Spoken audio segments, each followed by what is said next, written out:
It's not a secret that another person's mind is a closed book. But what if I would tell you that even the mind of an offspring can turn out to be impossible to guess? Hello and welcome to my channel. I'm Roxie. I hope you're doing well. Today I want to tell you about this book, En helt vanlig familie in Swedish, or A Nearly Normal Family by Mattias Edvardsson, a Swedish author and a high school teacher in literature and Swedish. I would say that this book falls into a category of suspense psychological fiction genre with thriller elements.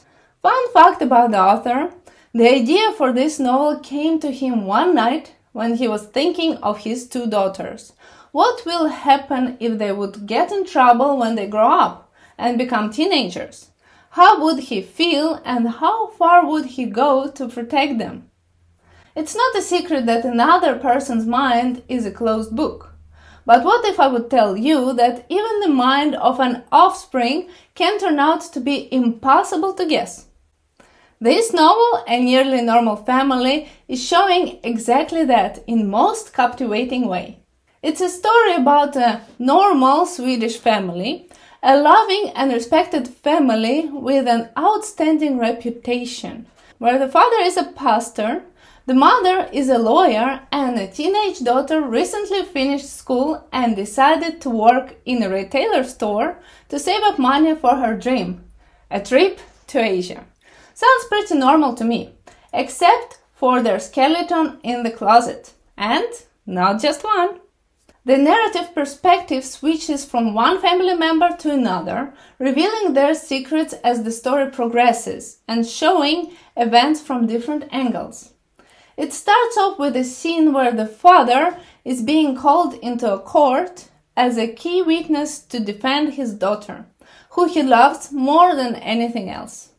A daughter who has been arrested as the main suspect of a murder case and is held in prison without any possibility to talk to anyone except for her advocate and government workers. In a complete astonishment, both parents, forgetting their work duties, try to help their girl to get out of this mess. The father comes up with his own plan and starts his own secret investigation to try to find out who is the real criminal. And the mother comes up with her plan and uses her knowledge of the law to work together with an advocate to find the best strategy for defense in a court. But the fact that they both have their own plans and methods to save their child creates even more tension and misunderstanding between them. The mother can't fully focus on the defense strategy because she constantly gets distracted by her husband's actions. For example, she finds out that her husband was talking with witnesses who he should not have been, and even got taken at one point to the police station due to aggressive behavior. And the father, not knowing that his investigation gets in the way of the master plan of his wife, sees her as a woman who does not care about the future of their daughter and, most importantly, doesn't understand him at all. Both parents face immense tension though.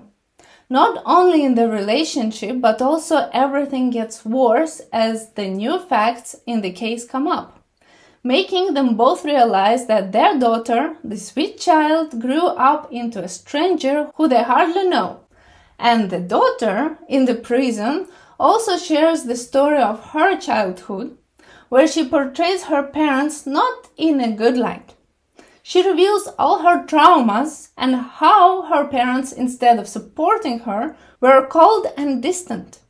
She tells everything, how she lied to them to get the freedom she wanted, how she manipulated them. Everything, except for what happened that night, the night when the murder happened. The answer, though, is revealed at the very end.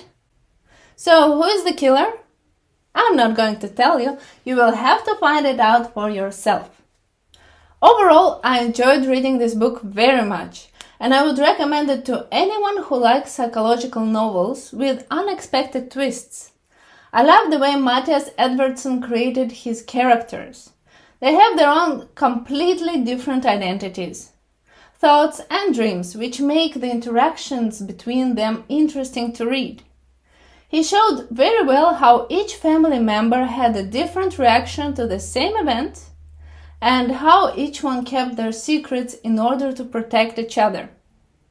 I liked also how the author brought up the complex topic of equality in the book. I don't mean the equality based on gender or race, but the equality of people based on bonds and emotions. It gave me quite a bit to think about. Minus point for me was that I felt sometimes that keeping secrets and not telling each other some information was not always necessary. So, did you read this book as well? How did you find it? Let me know down in the comments below, and if you want me to review a specific book, also please write it in the comment section. I'll be happy to do it. Thank you for watching, and if you liked my reviews, please like it, share it with friends, subscribe and hit the notification button. See you soon. Bye.